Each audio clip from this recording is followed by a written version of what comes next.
अस्सलाम वालेकुम नाज़रीन, प्रोग्राम चैंपियन के साथ मैं हूं असगर अजीम। आपने देखा कि पाकिस्तान ने पहले टेस्ट में कामयाबी हासिल कर ली है। पाकिस्तान की टीम ने एक टीम वर्क का जो है वो ग्राउंड में मुजाहरा किया, जिसके बाइस कामयाबी मिली। लेकिन इसमें फवाद आलम और अजहर अली, इसके साथ साथ फ़हीम अशरफ की बैटिंग के इसको अगर हम देखें तो, लेकिन दूसरी जानिब हम देखते हैं तो हमारे जो स्पिनर्स हैं नोमान अली और यासिर, इनकी जो कारकर्दगी थी जिसने कामयाबी की बुनियाद रखी। इस ओवर पूरे 5 दिन का जो टेस्ट मैच था वो चौथे दिन जो है वो अपने अख्ताम को पहुंचा। देखना यह है कि इस पूरे मैच के बाद पिंडी वाले मैच पे क्या असर होता है, कि क्या कोई तब्दीली भी होती है, नहीं होती। पहले टेस्ट पे हम बात करेंगे। हमारे साथ मौजूद है सीनियर स्पोर्ट्स जर्नलिस्ट और स्पोर्ट्स एंकर वहीद खान। वहीद खान साहब अस्सलाम वालेकुम। वहीद भाई, पहला टेस्ट आपने देखा। पहले टेस्ट के पहले दिन जिस तरह से 14 विकेटें गिरी थी, तो उम्मीद तो हो चली थी कि शायद पूरे दिन ना हो सके। ओवरऑल इस मैच को आपने देखा क्यों? मैं समझता हूँ पाकिस्तान के लिए अगर बहुत ज़रूरी था ये मैच जीतना, क्योंकि ये तकरीबन 1 साल बाद हम टेस्ट मैच जीते हैं किसी भी मुल्क के ख़िलाफ़। लास्ट हम जीते थे पिंडी में फरवरी 2020 में, तो बहुत ज़रूरी थी पाकिस्तान के लिए जीत, क्योंकि इंग्लैंड में हारे थे, न्यूजीलैंड में हारे थे, तो बहुत ज़्यादा लोग मायूस थे। तो उस मायूसी को ख़त्म करने के लिए बहुत ज़रूरी था ये मैच जीते और लोगों को बताया कि हम एक अच्छी टीम से भी जीत सकते हैं। साउथ अफ्रीका जो है और वो एक अच्छी टीम है और उसको हराना एक बहुत बड़ा अचीवमेंट है। और मैं समझता हूँ इसमें जो अच्छा काम हुआ है वो ये हुआ है कि वो डोमेस्टिक लोग परफॉर्मेंस पे कॉन्फिडेंस शो किया गया। जैसे नोमान अली, उसने जो है 7 विकेटें ली इस मैच में, सिर्फ 73 रन दे के। यासिर शाह ने भी 7 विकेटें ली। इमरान भट्ट का जो डेब्यू था इतना कामयाब नहीं रहा, लेकिन इमरान भट्ट को चांस और देने चाहिए। तो मैं समझता हूँ जब आप नए प्लेयर लेके आते हैं और डोमेस्टिक परफॉर्मेंस को रिवॉर्ड करते हैं तो फिर उससे बहुत फ़ायदा होता है। प्लस फिर फवाद आलम तो बता ही जा रहे हैं कि जी उनको लाने का फ़ैसला सही था, वापस उनका जो कमबैक कराया गया था लास्ट ईयर, और फिर उन्होंने 100 किए बड़ी मुश्किल सर्कमस्टेंसेस में। तो ओवरऑल मैं समझता हूँ कि बहुत अच्छा टीम वर्क था पाकिस्तान का। और नोमान अली की खास करके मैं बहुत तारीफ़ करूँगा कि पहला टेस्ट वो खेल रहे थे और उन्होंने इतनी आज सुबह जिस तरह उन्होंने बॉलिंग की कि एकदम से 4 विकेटें ली। और क्योंकि लग ऐसा रहा था कि साउथ अफ्रीका का यहाँ 150-200 भी का टारगेट दे तो मुश्किल होगा पाकिस्तान को, लेकिन उन्होंने बहुत जल्दी ख़त्म किया मैच को, साउथ इनिंग्स को। पहले दिन हमने देखा था कि 14 विकेटें गिरी थी और पाकिस्तान ने जब बैटिंग शुरू की तो 33 पे 4 आउट हो गए थे। उसके बाद ऐसा लग रहा था कि शायद पाकिस्तान जो है 220 का जो टारगेट है 420 का टारगेट हो गया हो। लेकिन फिर अजहर अली और फवाद आलम की जो पार्टनरशिप हुई और फिर फ़हीम अशरफ ने जो उसको रोल प्ले किया, तो आपको लगता है कि अजहर जो है वो कमबैक हो रहा है, उनका फॉर्म जो है, या फिर ये पाकिस्तान की विकेटों का असर है? और Faheem Ashraf as a allrounder के तौर पे ला रहे थे, बट उनसे बॉलिंग तो नहीं कराई गई। नहीं, लेकिन मेरे ख्याल से देखें अजहर तो रन्स करते आ रहे हैं। न्यूजीलैंड में भी उन्होंने रन्स किए थे, फवाद ने भी न्यूजीलैंड में रन्स किए थे। जिन लोगों ने न्यूजीलैंड में रन्स किए उन सब ने यहाँ रन्स किए। रिजवान ने भी 33 किए और फ़हीम ने भी रन्स किए थे न्यूजीलैंड में। फ़हीम अच्छा डेवलप कर रहे हैं उसको। यहाँ इतनी उनकी बॉलिंग की ज़रूरत पड़ी नहीं, क्योंकि यहाँ डोमिनेट कर रहे थे स्पिनर्स। 14 विकेटें लिए स्पिनर्स में 20 में से, तो स्पिनर्स का रोल यहाँ ज़्यादा था। लेकिन फ़हीम ने जिस तरह बैटिंग अपनी इंप्रूव की है वो बहुत शानदार है। और उन्होंने न्यूजीलैंड में भी बड़ी मुश्किल सर्कमस्टेंसेस में 90 कुछ किए थे, फिर 48 किया, फिर यहाँ पर आके उन्होंने फिर 63 किया और बड़े अच्छे 63 किए। और उनकी इनिंग्स थी जिसकी वजह से प्रेशर जो है वो रिलैक्स हुआ पाकिस्तान टीम के ऊपर। तो आई थिंक ये बड़ी खुशाइन बात है कि हमारी बैटिंग जो है, जो लड़के न्यूजीलैंड से रन जिन्होंने किए थे उन्होंने आके यहाँ रन्स किए। उसका मतलब ये है कि आपकी बैटिंग में इतना बैकबोन है कि अगर प्रॉपर चांसेस दिए जाए, प्रॉपर कंसिस्टेंसी सिलेक्शन की जाए तो वो लड़के रन कर सकते हैं। अजहर तो इतना एक्सपीरियंसड है कि अजहर से तो आप एक्सपेक्ट करते हैं कि जब भी वो जाएगा तो वो मुश्किल हालात में एक अच्छी इनिंग्स खेलेगा और उसने फिर अच्छी इनिंग्स खेली। और अभी भी देखें आप, जो पाकिस्तान सेकंड में जीता है उसमें भी अजहर का अहम किरदार रहा है। अच्छा, ये जो फवाद को 10 साल में बड़ी बात हो रही है कि 10 साल तक उनको बाहर रखा गया। जब 2010-2009 में उनको बाहर किया गया था तो मोहसिन हसन खान चीफ सेलेक्टर थे। उसके बाद जो है 4 चीफ सेलेक्टर मजीद आए, जिसमें सलाउद्दीन सल्लू भी थे, जिसमें मोइन खान भी थे, जिसमें जो है वो इकबाल कासिम भी थे। तो इन सब ने ही उनको नज़रअंदाज किया। लेकिन जब इंजमाम आए और वही पीरियड जो है वो मिसबा के फवाद के उरूज का था, तो इंजमाम ने भी उन पर जो है तवज्जो नहीं दी। तो ये जो 10 साल ज़ाया होते हैं किसी प्लेयर के, अब तो बैनुल-अक़वामी क्रिकेटर्स भी ये बात कर रहे हैं कि फवाद के साथ जो कुछ भी हुआ वो गलत हुआ। तो क्या ये सिस्टम चेंज हो नहीं सकता? देखिए अजगर, वैसे एक बात मैं बताऊँ, बात यह है कि 2017 तक ज़हन में रखें कि अजहर अली, असद शफीक, मिसबा और यूनुस ये आपके पक्के थे बैटिंग में। 2 ओपनर्स आपके होते थे, तो फवाद का चांस नहीं बनता था टीम के अंदर। हाँ, स्क्वाड में उनको होना चाहिए था, वो नहीं रखा गया, एक शायद टूर पे हो गए थे।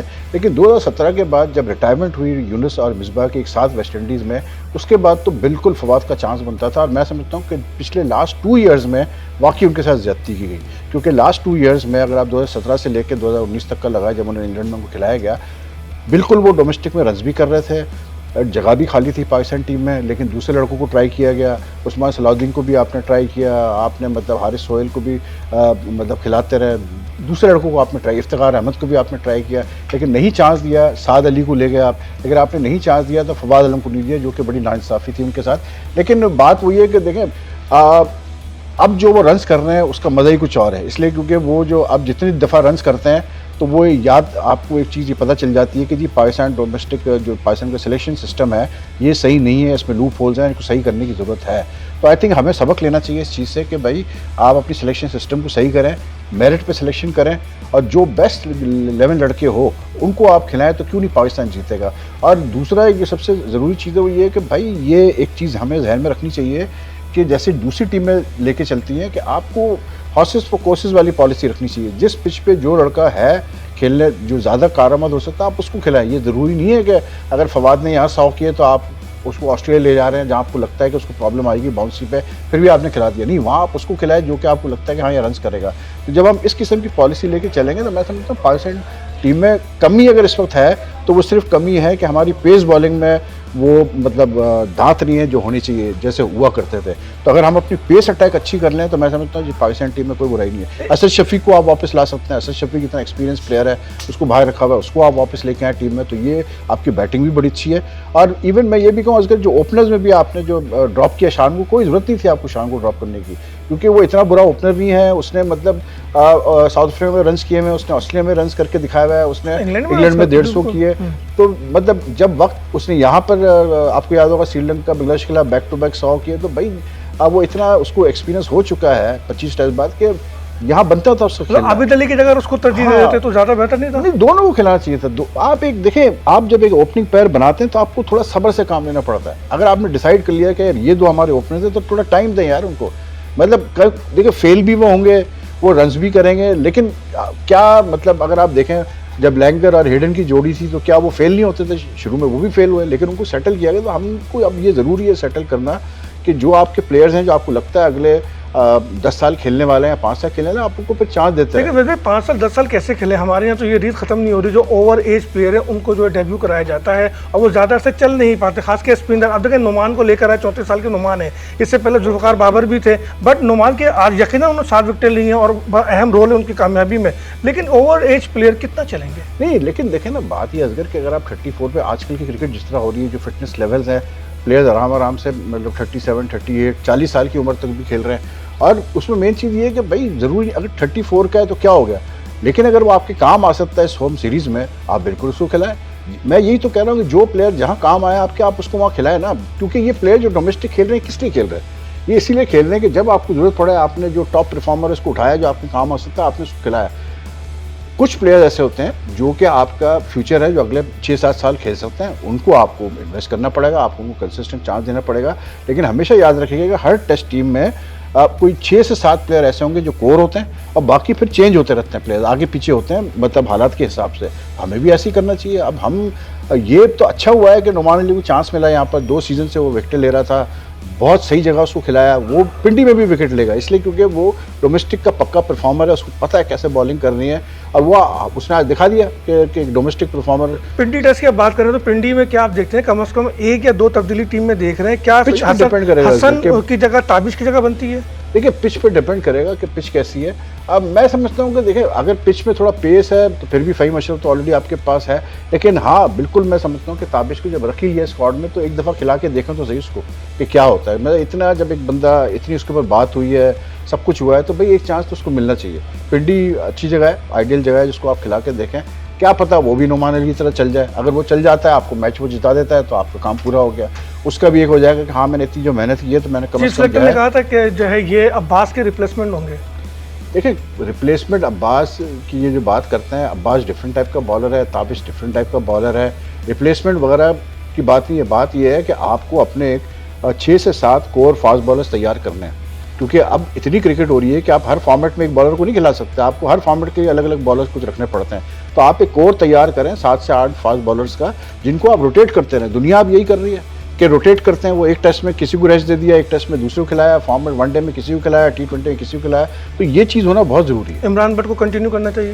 बिल्कुल आपको उसको चांस देना पड़ेगा, इसलिए जब आपने उसको डाल दिया है तो आप 2 इनिंग्स की बेसिस पे तो आप निकालेंगे तो ज्यादती होगी ना। 2 इनिंग्स की बेसिस पे आप कैसे एक प्लेयर को जज कर सकते हैं। और देखें वो 70 कोई 72 73 फर्स्ट क्लास मैचेस खेला हुआ लड़का है, वो कोई ऐसा नहीं है कि कोई 10 फर्स्ट क्लास खेल के आ रहा है, वो एक तगड़ा ओपनर है, उसने रन्स किए हुए हैं, तो ठीक है आप उसको चांस दें। मतलब देखिए बात यह है कि जो गलती नहीं होनी चाहिए ना वो ये नहीं होनी चाहिए असगर कि आप शान मसूद को भूल जाए, बिल्कुल नहीं। ठीक है चलिए आपने भाई 3 ओपनर तो आपको जरूरत पड़ती है ना, आप रखें शान मसूद को भी स्क्वाड में। तो इमाम को मुस्तकबिल में देखते हैं टीम में आने में। भाई देखें इमाम का जो वनडे में जो एवरेज है 50 से ऊपर का एवरेज है उसका, तो क्यों आप इग्नोर करें उसको। जब उसने इतनी क्रिकेट खेल ली इंटरनेशनल लेवल पे, उसने कई जगहों पे परफॉर्म भी किया है, भी कोई बुरा नहीं खेला तो फिर आप उसको रखें। मैं यही तो कह रहा हूँ कि भाई देखें 11 ही खेलेंगे ना, सारे 16-17 तो नहीं खेल सकते, लेकिन 11 भी खेलते हैं, तो भाई आप इन लड़कों को जो आपका फ्यूचर है उनको साथ लेके चलें।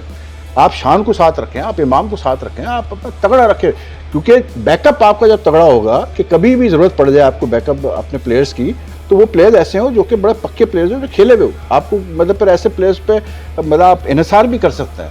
मैं समझता हूँ इनके पास प्लेयर्स हैं, गलत खिलाए जा रहे हैं प्लेयर्स। फवाद आलम की जो बात हो रही है ना, मैं जाते जाते एक बात कर दूँ कर देखें, फवाद आलम भी ये जो लोग क्रेडिट ले रहे हैं नहीं लेना चाहिए क्रेडिट, इसलिए क्योंकि आपने सिलेक्ट तो कर लिया, इरादा कोई नहीं था खिलाने का, बेंच पे बिठाया पहले भी। वो तो हारिस सोहेल नहीं गया इंग्लैंड तो उसको मौका मिल गया, न्यूजीलैंड में बाबर आजम मतलब अनफिट था उसको मौका मिल गया, वरना मैं आपको गारंटी देता हूँ कि अगर हारिस सोहेल इंग्लैंड जाता नहीं खेलता फवाद आलम।